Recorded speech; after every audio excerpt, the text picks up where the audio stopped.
Salah satu situs warisan dunia UNESCO di Laos, yaitu Kota Tua Luang Prabang, terancam sepi kunjungan wisatawan akibat sebuah bendungan yang sedang dibangun. Bendungan bernilai miliaran dolar itu disinyalir akan berdampak terhadap lingkungan dan kehidupan ekonomi masyarakat yang tinggal di sepanjang sungai. Terletak di antara pegunungan di Laos Utara, Luang Prabang adalah ibu kota Laos dari abad ke-14 hingga ke-16 sebelum dipindahkan ke Vientiane. Pusat bersejarahnya memiliki banyak kuil yang dipenuhi wisatawan yang ingin berfoto dan melihat budaya bersejarah. Saat matahari terbenam di atas situs warisan dunia UNESCO di Laos, para wisatawan berkumpul di Bukit Pousi, tempat berfoto yang populer dengan pemandangan kota tua Luang Prabang. Namun hanya 25 km di hulu sungai, sebuah lokasi pembangunan bendungan telah menimbulkan kekhawatiran yang dapat mengakibatkan kota tersebut kehilangan status UNESCO. Bendungan Luang Prabang adalah bagian bernilai miliaran dolar dari rencana ambisius pemerintah Laos untuk membangun bendungan di sepanjang Sungai Mekong. Masalah ini akan dibahas oleh UNESCO dalam pertemuan di New Delhi, India pada bulan Juli 2024 nanti. Namun untuk sementara ini, pembangunan bendungan masih terus berlanjut.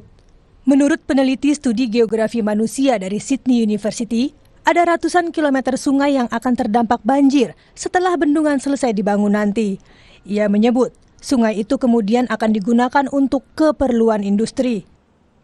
There are several hundred kilometers of still free-flowing river, which will cease to be the case if the Luang Prabang Dam, or rather when Luang Prabang Dam is completed, and even more so when the Pak Meng Dam immediately upstream is then completed.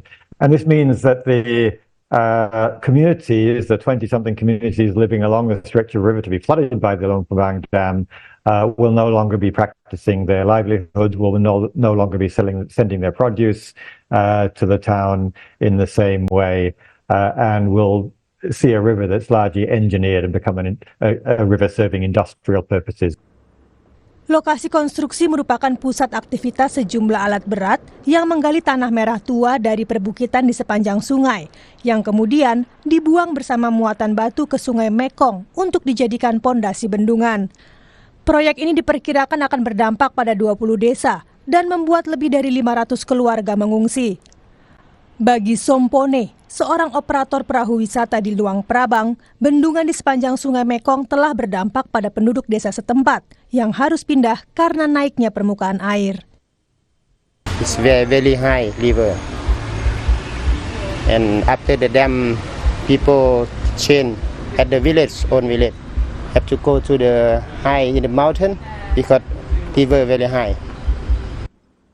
Meskipun proyek pembangunan bendungan terus berjalan, di sepanjang bentangan Sungai Mekong antara bendungan dan Luang Prabang, sejumlah orang masih terlihat sedang memancing di perahu kecil. Menurut Direktur Program Asia Tenggara Stimson Center yang berbasis di Washington, Amerika Serikat, nantinya bendungan Luang Prabang tersebut akan mengubah transportasi perjalanan penduduk lokal dan wisatawan yang populer menggunakan perahu menuju kota.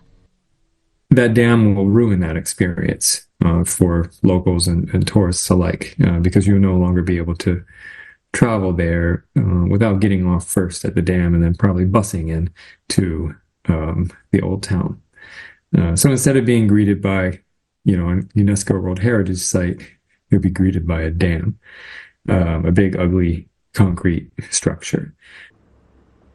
Pengeboran bendungan mungkin masih belum terdengar di Luang Prabang. Namun dampak pembangunannya telah terasa akan kerusakan permanen lingkungan di sekitarnya. Kita beralih ke sorotan lain, Saudara. Taman Satwa Shanghai menyambut kelahiran satwa baru, yakni bayi beruang dan bayi singa Afrika. Bayi satwa yang baru lahir ini sudah dapat dilihat oleh pengunjung yang hadir.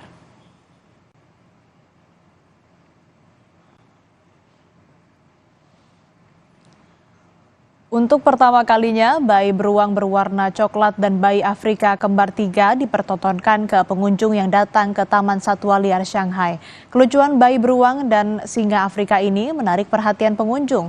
Meski sudah mulai dipertontonkan ke publik, bayi beruang dan singa Afrika ini belum boleh berinteraksi dengan pengunjung dan masih membutuhkan perawatan ekstra. 比如说钙片啊，比如说鱼竿的活动能力，包括奔跑啊、跳跃啊这种能力，有的显著的提高。所以呢，我们给它空间做出了一些丰容的设施。